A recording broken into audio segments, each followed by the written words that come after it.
is having a genuine curiosity for the conversation, seeking to learn. These are all good qualities of an apologist to have. But I think one of the most important topics that you can know as an apologist is this concept of logical fallacies. So, as Micah brought up earlier, Chet Looning is here, and he just gave a presentation to a bunch of us not that long ago about logical fallacies. And we thought, man, would it be awesome to have him on the podcast just to talk about it. This guy's wicked smart. I mean, he's got this book that he's read back to cover to cover, and we asked him questions, and he's just like, yeah, I got the answer for you. So, how many pages is that book? Do you know? Oh, it's a few hundred at least. Oh, that's 458. And you read that whole thing on logical fallacies, 458 pages. Let's see. I did not read the very end, actually. It has a list of different pseudo-fallacies and biases. Probably should get that a read, though. I was just more focused on the actual fallacy part. Yeah, that's... Okay, so 448 you probably read. You've read the whole book. That's a lot on logical fallacies. So let's jump into that, Chet, then. So maybe give a little bit of background on yourself, and why do you find logical fallacies such an important topic to spend 400-some pages reading about? Because that's a lot of time. Mm-hmm. Yeah, so my name is Chet Looning. I'm just a student here at CSU studying chemistry. And logical fallacies are so necessary for good argumentation. Why I got into it, I can't even remember exactly. I just thought I want a book on logic, and I found logical fallacies. The book I got, it's called Logically Fallacious by Dr. Bo Bennett. Yeah, he's an expert on, fallacies, he wrote a book. And so, we're going to go into some definitions on what a logical fallacy is and why it's necessary for an argument. So a few definitions we need to cover before is, what is a belief? We all hold different beliefs, as we'd say, and that's the psychological state in which an individual holds a proposition or a premise to be true. Even if we don't realize it, we all hold beliefs in many different things, like, I believe strawberry ice cream is the best flavor. That's not an argument, it's just statement, proposition. Okay, yeah. Lots of beliefs are formed on reasoning. A lot of other beliefs are not formed on reasoning. Reasoning is the capacity of making sense of things. Okay. So that's like verifying facts or justifying beliefs. How we interpret the world around us, that method.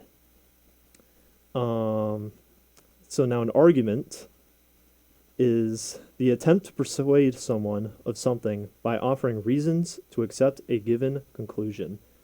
It's formed of a premise or multiple of them, and then the conclusion.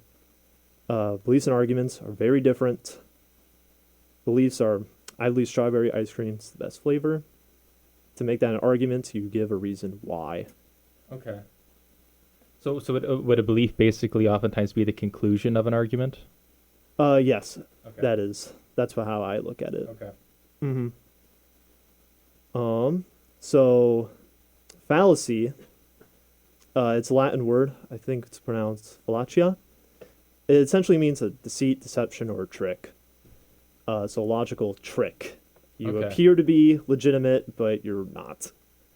All right. But yeah, so that's a great background with that. So you kind of have a list that Chet kind of had from some of the stuff you looked at before of just some different logical fallacies. So might as well just jump into them. Mm-hmm. I think you're just going to kind of did you before, kind of explain what they are, why, how to keep your eye out for them. So might as well start with the one at the top. So there's this one, ad hominem. So Chet, what is the fallacy ad hominem? Yes. So ad hominem's a common fallacy. There's a few different types. We'll go over 3 of them.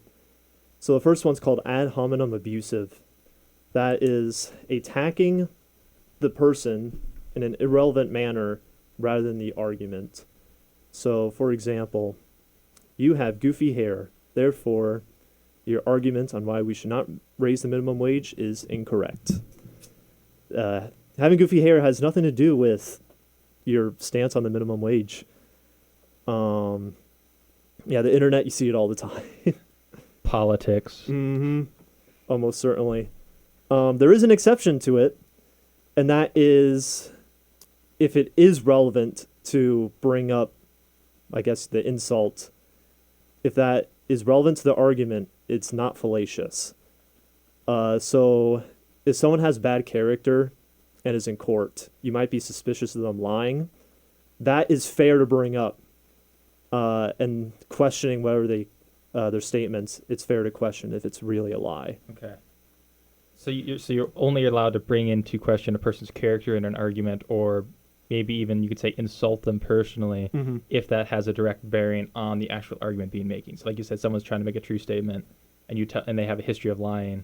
You can bring that up, and even though that is a personal attack, that still is not fallacious because it does bear to whether or not they're speaking truth in another situation.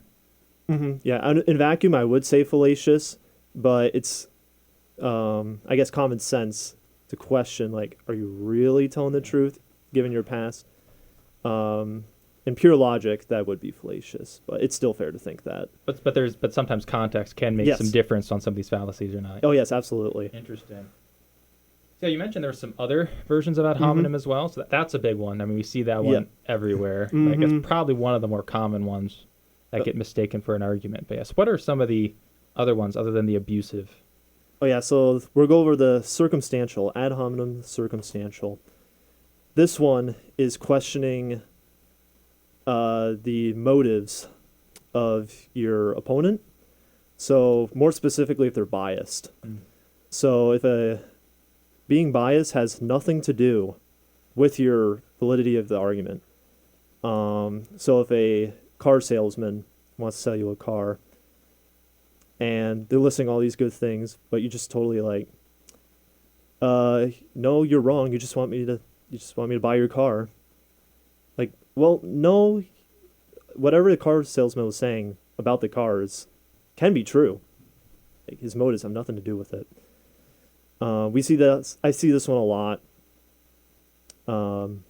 As a Christian, for example, like, oh, this Christian author's biased, so he's wrong. It's like, well, you don't know that.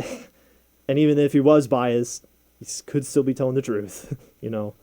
Yeah, and may I add, last week we talked about archaeology, and I think that this one kind of is accurate to that situation too, because you'll find arguments that are basically based in the fact that we can't believe this because of this biases. Or is that inaccurate?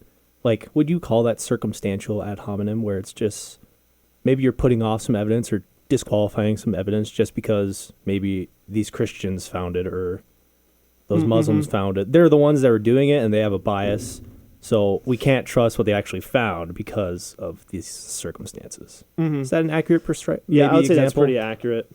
And as before, as we mentioned in the abusive ad hominem, like, if they are known to be liars, it's fair to question to some extent, but to only base it on their motives is fallacious. Yeah. So you'd mentioned there's 3 versions of ad hominem. Is that correct?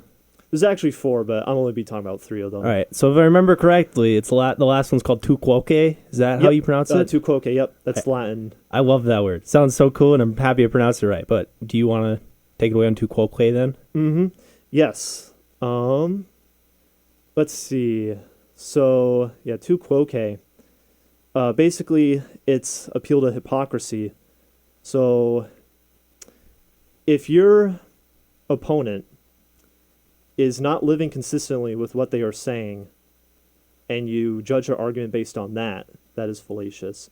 So for example, if a doctor is smoking a cigar at the same time while saying smoking is bad, and you conclude, well, the doctor, the professional, is smoking, therefore smoking must not be unhealthy or wrong, even if the doctor says so.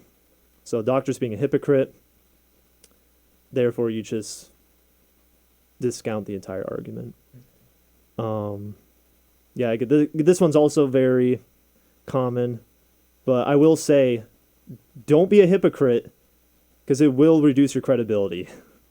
Yeah, we talked at length, I think, on Thursday when you gave this presentation about this tu quoque. I find it very interesting because I think as humans, it's very easy to be hypocrites, and sometimes you don't even know it. Almost certainly. And it is something that I would say is important to maybe think about. Like if I'm talking to you, Chet, and you're saying you should brush your teeth every day, but maybe I live with you and I say, man, your toothbrush is never used.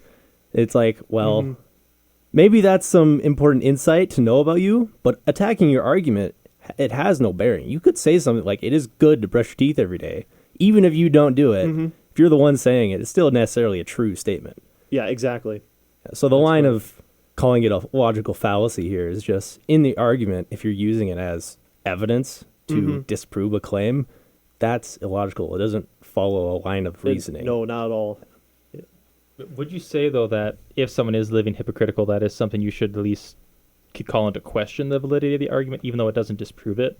Like, I know one thing we talked about is, like, if, like, even, like, a Christian said they should read their Bible every day because that's good for you, and they never do it, or you should brush your teeth every day and they never do it, shows they're not actually believing that themselves, at least to a large extent, which, at least in my mind, reduces the potential validity of that argument because they don't seem to be taking it seriously. So would you say it can reduce it, though not necessarily defeat an argument? Yeah, I would say it unjustly reduces the argument. They might have many reasons on why they don't follow up with what they preach, but I think it's good to think charitably. Okay. Interesting. Yeah, because I feel like that pops up a lot. And I feel like, and again, that's easy one to fall into. And again, like I said, I think there is, like you said, you had to be charitable. There's a point where, like you said, you lose credibility with it. So you definitely need to be careful. You're not a hypocrite. Because if you do actually believe a thing, you are going to hurt your argument, whether it's fallacious or not. Yep, and exactly. It's going to end up hurting your argument. So you need to avoid that. Yeah, even though in theory it should not hurt your argument, assuming we're all perfectly logical, but we live in a fallen world, you know. Humans are more likely illogical at times, it seems like, than logical. Oh, especially in this day and age, I would say. So now, is there anything else that maybe you want to finish up just talking about ad hominem before we move on to our next term? No, I think that really covers about ad hominem. Okay, well, Those three types. I'll ask you again as the person we got here to talk. Which one do you want to talk about next? Oh, Which yes. The next one, I would like to talk about the straw man fallacy, another quite common fallacy, especially on the internet. So the straw man is your opponent gives their argument and you misinterpret it and attack that misinterpretation of it. It's not even their actual argument anymore. It ceases to be. So, yeah, for example, I say, I think we should increase the minimum wage because give workers more money. And you say, well,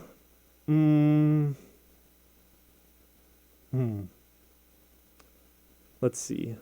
Maybe I'll step in here Yeah, with an sorry. example. Straw So, man here. an example of a straw man. Let's say, Shiloh here, you say that you should increase the minimum wage because it's going to give workers more money, and then we won't have as much as much danger in not paying rent, for example. So you have more money, so you can actually pay your rent, and maybe that's a solution to homelessness or something along those lines. And then I hear you, Shiloh, and I say, what you're arguing is you have to pay people more so we can actually tax people more. That's not what your argument is. And for me to represent your argument as that is what the fallacy is, the straw man fallacy. Oftentimes the term that's said here is, no, Zach, you're creating a straw man of my argument. Here's what I actually believe. Now, Chet, if maybe I ramble on a little bit more. That sounds about right. The antithesis of a straw man is a steel man. And that's what you should be really trying to get to as an apologist, as somebody who's listening to arguments, as somebody who's maybe responding to those arguments. It's a big deal to get into somebody else's head and understand what they're thinking to avoid the straw man fallacy. Yes. Oh, yeah, absolutely. It's very good practice to steel man. And steel manning is offering the most charitable interpretation of your opponent's argument. You're giving them the strongest case for what they are saying and then attacking that. Yeah, where straw man's the weakest case. You're misrepresenting it to its weakest point intentionally, so it's easier to defeat. Thus, the straw versus the steel is the strongest. Yep, exactly. Perfect. Okay. That's an important word there. I just want to highlight that word you said, Micah. You're making their argument intentionally weaker. Maybe not intentionally, but you're making the argument weaker so that it's easier to defeat. Yeah.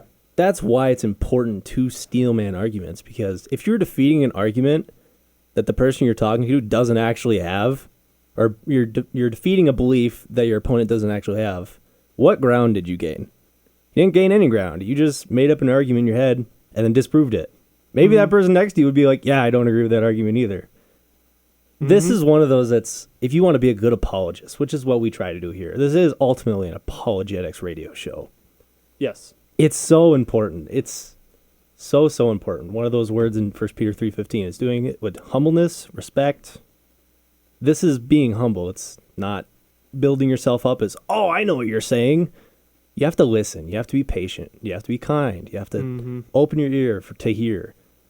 This is for me, this is one of the biggest, most important fallacies that we need to avoid as people in debates, people in discussions, people that are defending what they believe. Yeah, that's great. So it looks like we're coming up on our first segment here. So thank you, Chet, for that. We're going to take a quick break here, listening to Reliant K playing More Than Useless. Then we'll get back and talk some more logical fallacies. Welcome back to Apologetics Radio on KSDJ 90.7. I'm Shyla. I'm here joined with Zach. That's me. Micah. Hello. And our special guest, Chet. Yep. Hello. So before the break, we were talking about just introducing logical fallacies. We introduced the idea of ad hominem, the 3 different types, and then we concluded with the straw man, which is basically just attacking the weakest point of the argument.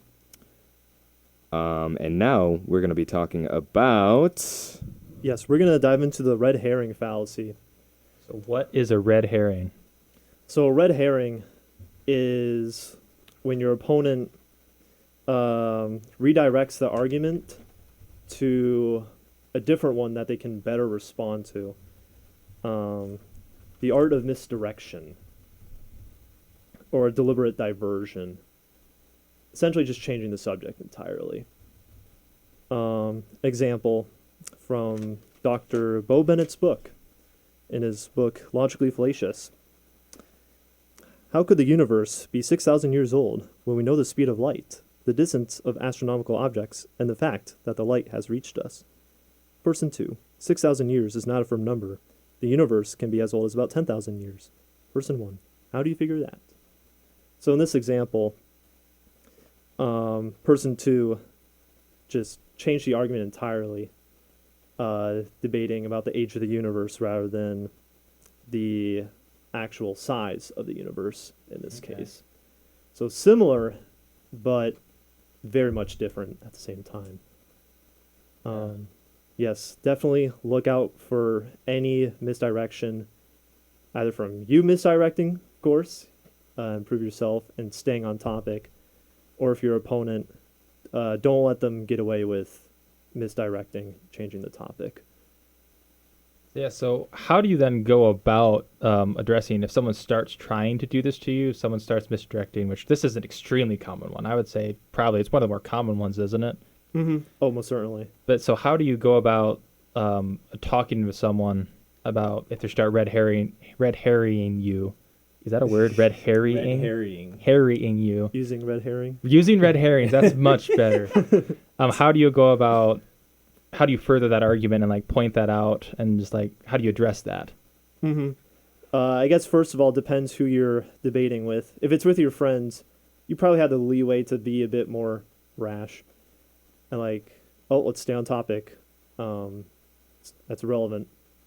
But if it's with someone on the street that you don't know, you can ask questions like, what does that have to do with, then insert your original argument. Just be cordial, polite about it. Yeah. Yeah, that makes sense. And I think that kind of goes back a little bit when you were talking about tactics. And what Coco calls the steamroller. Someone comes at you, or one of Zach's other favorite words, when someone comes at you, gish galloping. Gish galloping, yep. Can you describe gish galloping a little bit before we dive into that? Yeah, gish gallop is when you overwhelm your opponent with numerous arguments, very often weak ones. And it takes time to dismantle arguments. But the fallacy is that you use so many arguments and they can only respond to one or two realistically.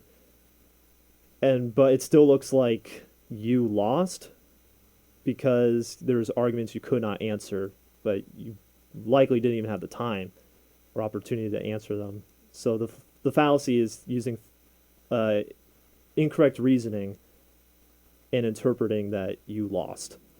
Yeah, gish galloping for me, as Mike said, I love that word. I learned this word 5 days ago, right?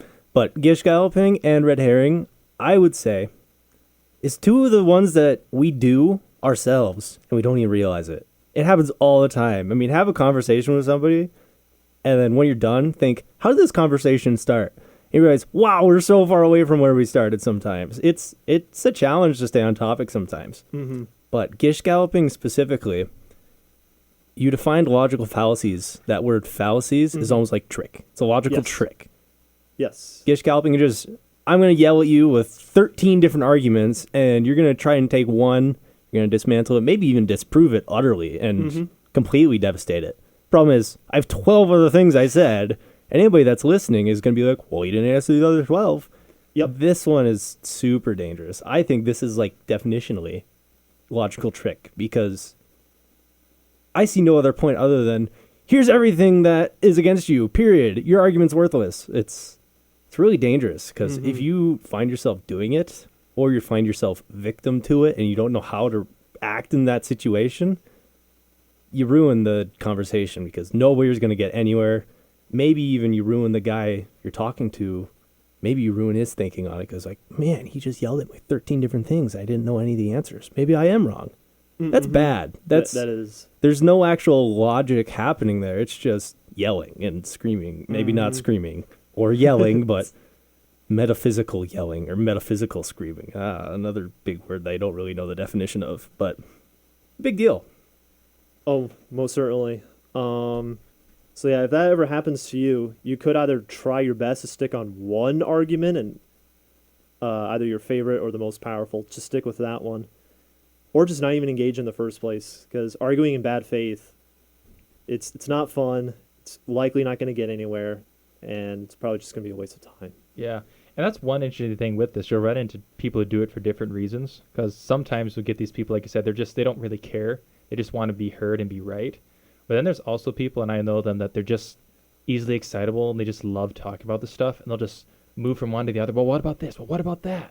It's like, whoa, whoa, whoa, whoa, whoa. And then again, kind of going back, I think kind of dealing with gish galloping and red herring, I feel like is somewhat similar. We're just like, oh, hang on, that's a different topic. Is it? And then you can even do some bargaining with them. It's like, hey, is there one of those you specifically want to answer? Let's start with that one. Well, okay, let's do this. Okay, then you engage that one. Then you figure that one out. Then you move on to the next one. So I feel like you're kind of like you're saying is don't let people change the topic on you. Stick with one if possible. Yes, exactly. And be cordial about it. Don't get angry. Yeah, do your best not to store up wrath. Everyone loses at that point. Oh, yes. Now, let's say that someone is talking to you about a certain subject, and you're hammering in on this one subject, right? And they're beginning to you're deconstructing their argument. What if they want to red hair? What if they're so, like, distraught that they want to red hair? I mean, how do you keep that distraught person from red herring? Let's see.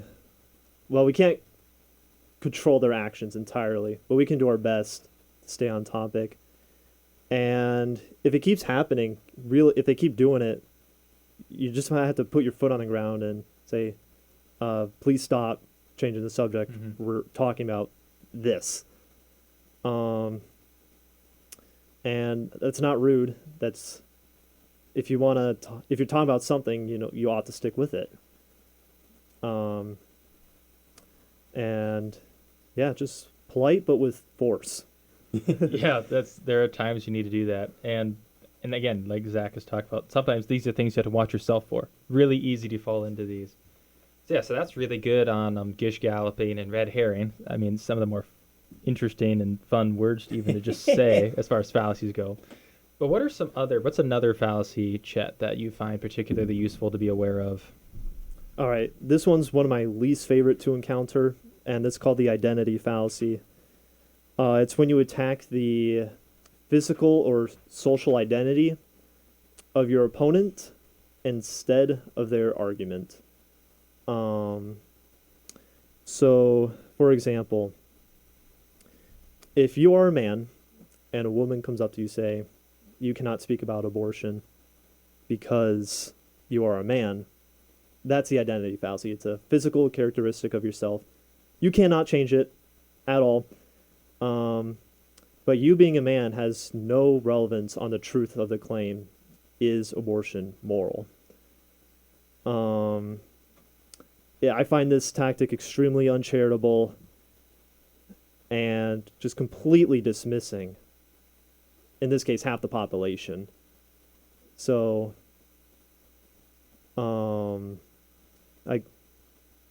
excuse me. So to deal with it, a fun tactic is to repeat their own logic against them. One example I like to say is like, oh, can we say that 2 + 2 = 4, even though we're not a mathematician? Yes.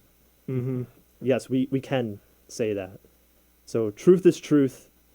It doesn't matter who's speaking it or arguing about it. Their characteristics have nothing to do with it. So does this really kind of come down to people in a lot of ways either just referencing their own personal experience or their cultural identity, which basically you have to be of a certain class or of a certain group to have an opinion or to fully understand this. It's therefore, if you're not part of this group, you can't fully understand. Would you say that's would fall into the identity fallacy? Yes, I would call that the identity fallacy. So that honestly seems like, and this is going a little off topic here, but critical race theory, just critical theory in general, almost seems to be based off of the identity fallacy. Mm-hmm. Like entirely, because that's what it is. It separates people's worldviews and their ability to know truth and their reliability on their identity. Can you explain that?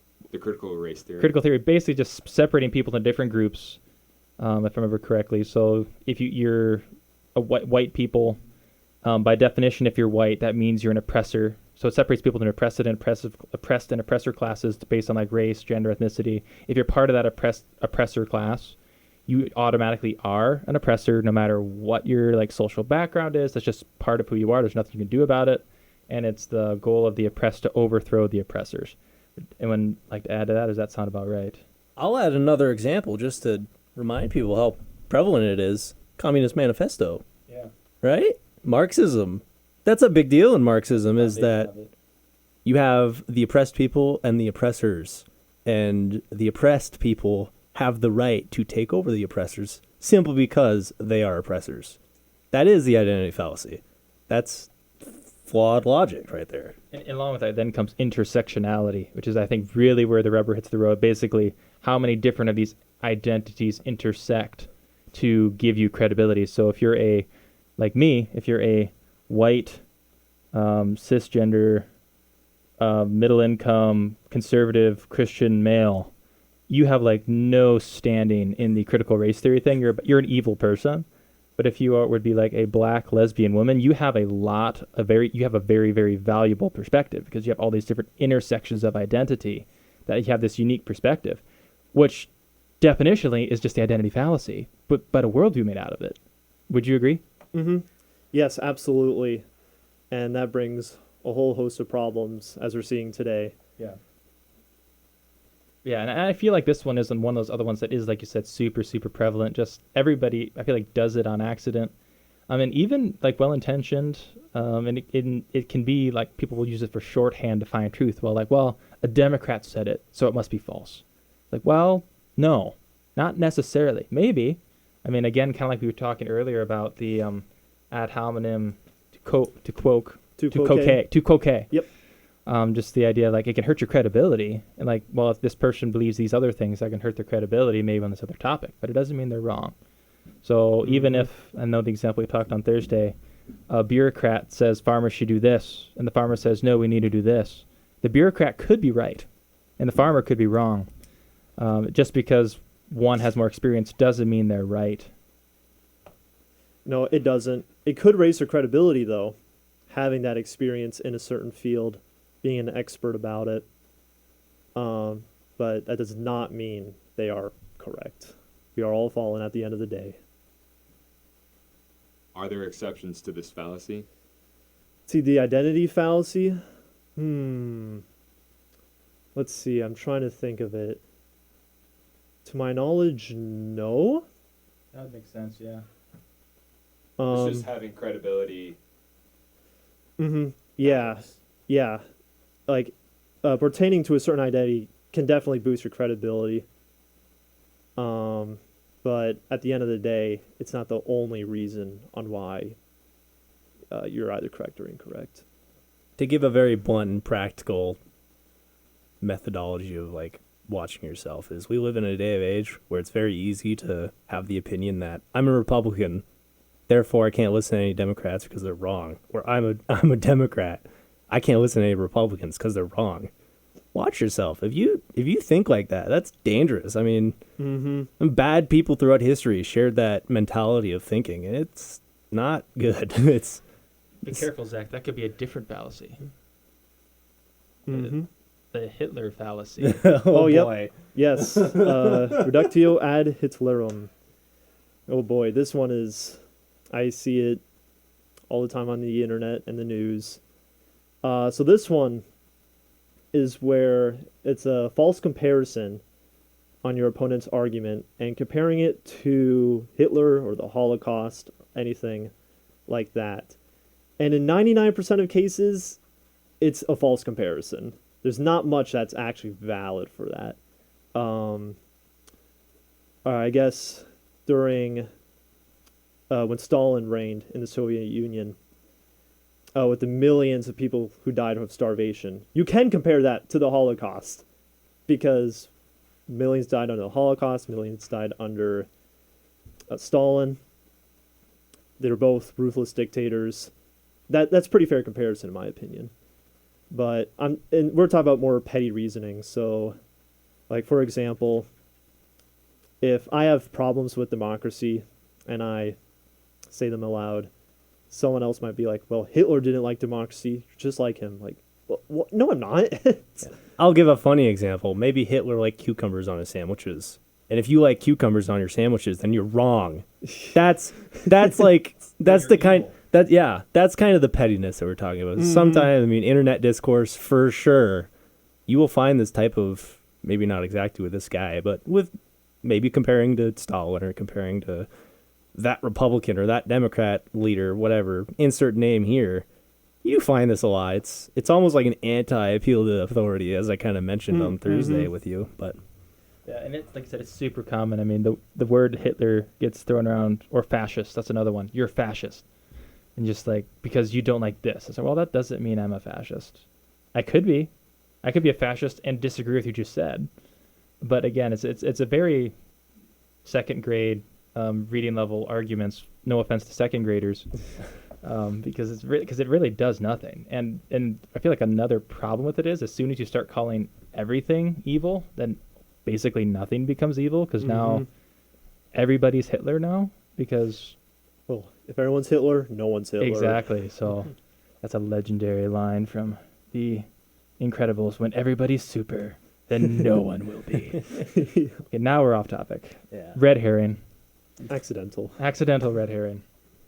All right. But you mentioned appeal to authority. Yeah. That's a fallacy. I think we should get into that. Sounds good. Also quite a common one. So essentially, it's you got person one who's an expert in something, and whatever they say must be true or false.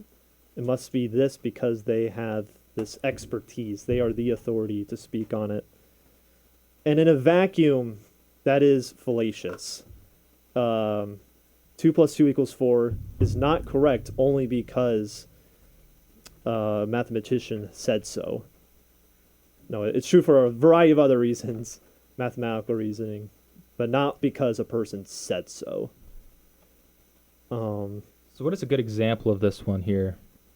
So an example is Richard Dawkins, an evolutionary biologist, who's an expert in the field of biology, evolution.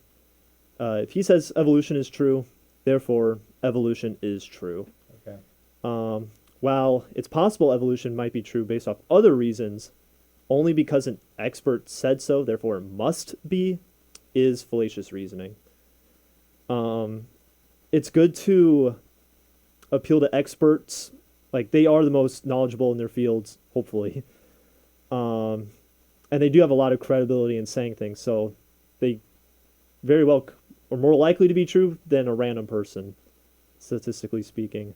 But only because they said so is the fallacy. You need other reasons along with that they're an expert to be A-okay. Yeah, I'll echo what you said there. It is actually very fruitful to use experts to reason, but you need to use what they say and craft an argument with it. Mm-hmm. That's a very different thing than saying Richard Dawkins said so. Absolutely. To give the Christian example of this, I mean, this is a Christian apologetics focused thing. The Christian example of this is you should never ever say to somebody, this is right because the Bible said so. Like, that's dangerous. And there is some nuance there, I would say. But if your entire argument is just the Bible said so, you're not going to gain any credibility to that person. They're just going to shake you off because he's just saying what he believes and he's not actually giving any logic for it. Yeah. And I think that's like, you make a good point there because that then leads to another point. Like, because there are times when I think you do actually say, I believe this because the Bible says so, but then you back it up. Now, here's why I trust the Bible. Yeah. If it leads into maybe a different discussion, I mean, this is something we ended the night with on Thursday. If it leads into a different discussion, I would say that's a different argument. You're not necessarily committing a fallacy, but you're finding out where you actually need to talk about. Mm-hmm. Yeah, good point, Micah. Mm-hmm. Yeah, if you're taking a sidestep to define terms, which I recommend doing at the beginning of a debate, define your terms in your argument. Yeah, if you're taking a sidestep to define everything, make sure everyone's on the same page, then you can get back into the original argument. That's good argumentation. But yeah, so yeah, that's good. That is very, very important one there. I think we'll actually going to need to talk about that one a little bit more. We're coming up on a break here. So yeah, thank you, Chet, for that. So let's take a quick listen here to Oceans, Where Feet May Fall by Hillsong. Then we'll jump back in and take a deeper dive into the appeal to authority. Welcome back to the Apologetics Radio on KSDJ 90.7. I'm Zach Winter, and I'm here with Shiloh Smolinsky, What's up? Micah Hunter, I'm here. and then our special guest, Chet Looning. Hello. So we finished up the last segment talking about the appeal to authority. And Chet, can you just give us like a quick summary, basically, of what's important about the topic? What is it? How do we avoid it, maybe? Mm-hmm. You do you. Yeah, appeal to authority. Only appealing to an authority figure or an expert on a topic, and whatever they say, whatever their argument is, it must be true because they said it. In a vacuum, that is fallacious. It is good to appeal to experts, but you're going to need other reasons to back it up, and not only because they said so. Excellent summary. So we just finished talking about appeal to authority. Next, we're going to talk about the appeal to emotion. Different term, different concept. Chet, you want to take it away? Yes. So instead of evidence in an argument, or really a premise, you just use emotion, stir up feelings instead. So you see this on commercials of donating to animal shelters. You see a lot of imagery of what appears to be sad animals, such as dogs, cats, get the puppy eyes, you know.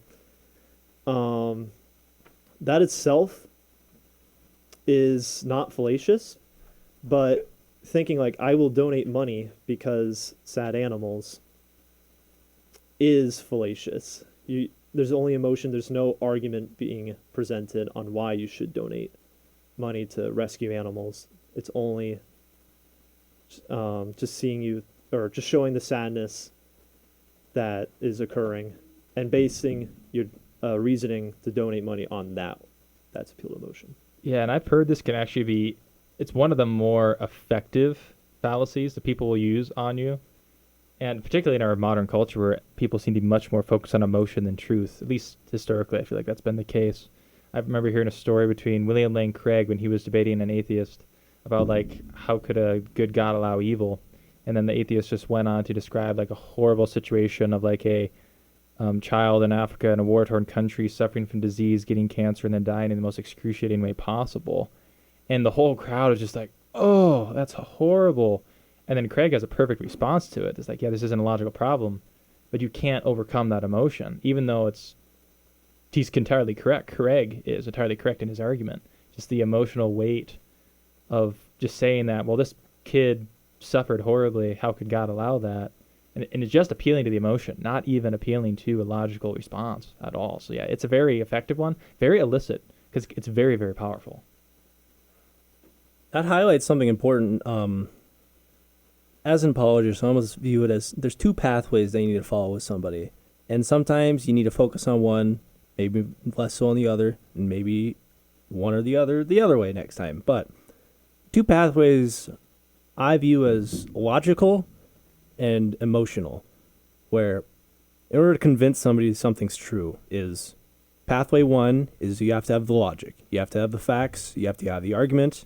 The second pathway is the emotional aspect, because you're not really going to believe something is true or it's at least harder to believe something is true if you don't think that it's going to be good if it's true. Like, I'm going to have a hard time believing that the world's going to end tomorrow if I really don't want the world to end tomorrow. I'm going to be more biased to believe that if I do want the world to end tomorrow, if that makes sense.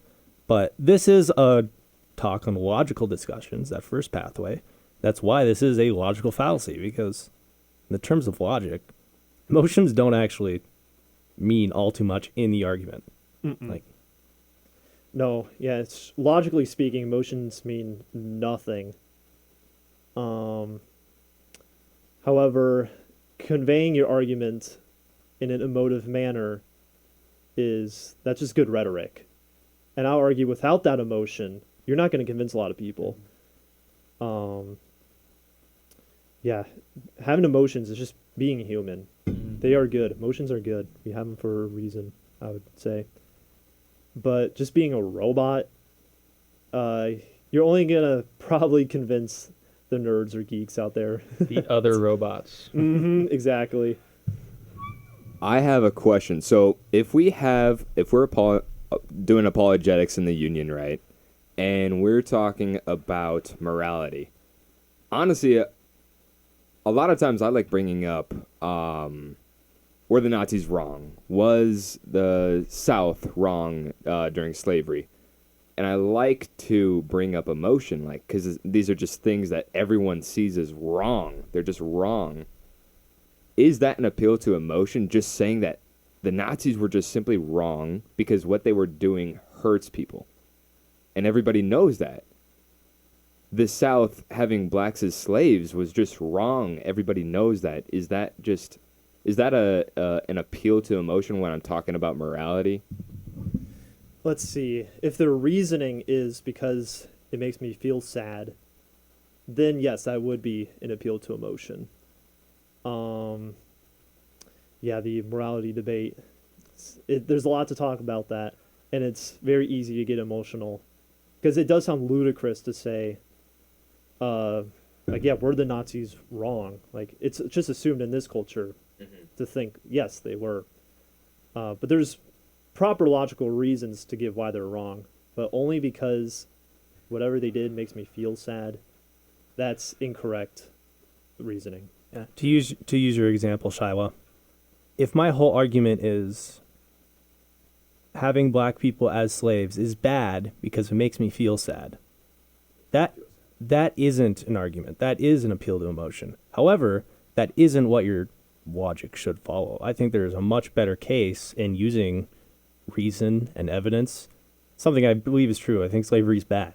But I don't just say slavery is bad because it makes me sad, or slavery is bad because it makes those people sad. That's what we're trying to highlight here with the appeal to emotion.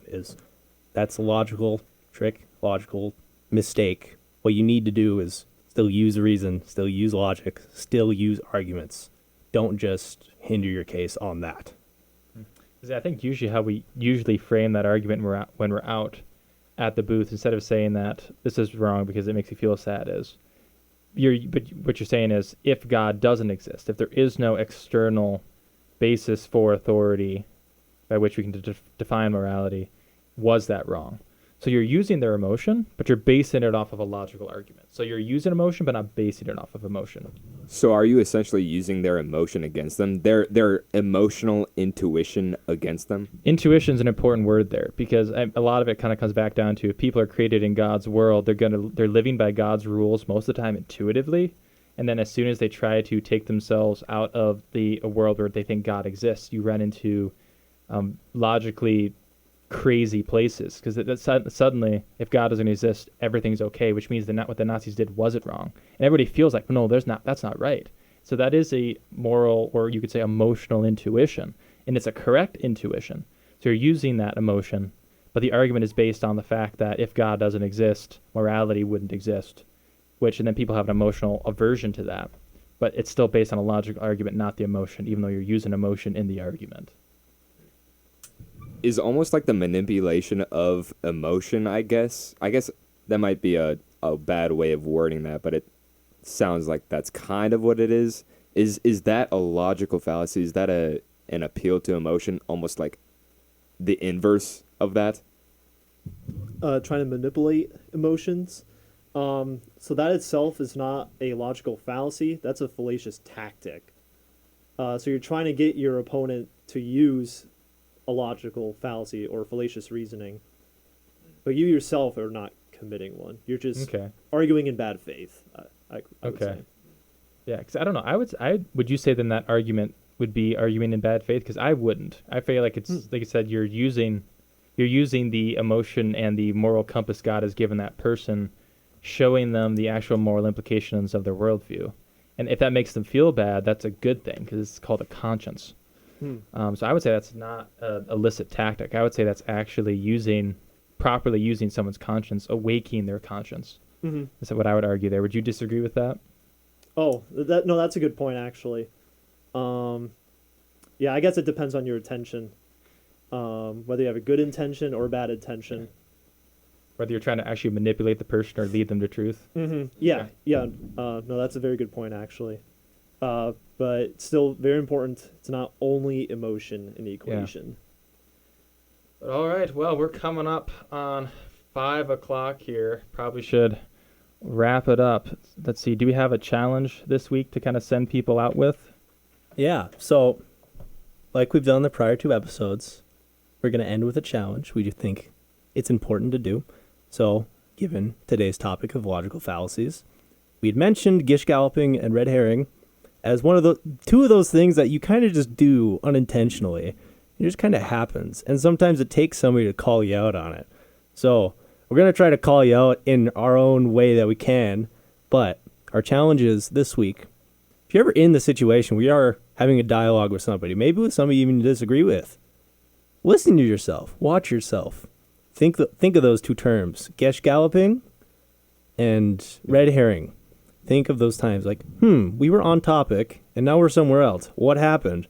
Maybe it was your fault. Call yourself. Hold yourself accountable. Maybe you're gish galloping somebody. Maybe you're talking to Micah Hunter in the union or whatever, and you just say 15 different arguments, and Micah says, hey, can we just talk about one? Watch yourself. Just say, oh, wait, those guys on the radio I heard in the union, they were saying this word, this funny word.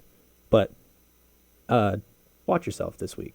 Yeah, and honestly, I catch myself not explicitly red herring or gish galloping very often, but I find myself getting very excited, and I want to address everything, every gish gallop that the person brings up. Something that you can do to stop gish galloping or catch someone doing that is slow down. Slow down your thinking. Slow down your talking. It's good to talk slow. It's good to stop and think about what the person is saying. Just because you have the answer right away doesn't mean that you should say it. You should think about what you want to say first. So slow down and think. I'll steal the mic really quick from Micah before you close this out. First week, first show, Micah, what's the 2 words we said? Ask questions. Yes, always keep in your mind. If you think I'm going to ask questions before I say anything, that will help you slow down, as Shiloh said. So, Micah. So yeah, thank you, Chet, for coming in. It's great to have you here. Thanks for having me. Yeah, and honestly, we didn't even get through all of it. So, yeah, there's a lot more logical fallacies out there to dive into. So, yeah, very important thing to know about. So, yeah, thank you again, Chet. I think I'll close us in prayer, and then we will let you out for the afternoon or evening at this point. Yeah. Dear Heavenly Father, I do thank you that you have given us logic and reason, and that we are able to use these things, but also emotion. Help us now as we navigate these conversations to keep this discussion in mind, not be logically fallacious, learn how to use the minds you've given us better, to win people to you, and just so we can understand truth better. And help us to do it in a conscientious and humble way, not to try to manipulate the other person, but to lead them to the truth. And I pray this in Jesus' name. Amen. So yes, thank you all for listening. Be sure to tune in again next Tuesday from 4 to 5 p.m. for Apologetics Radio on KSUJ 90.7. And we're going to get you back to the music with My Savior, My God by Aaron Shust.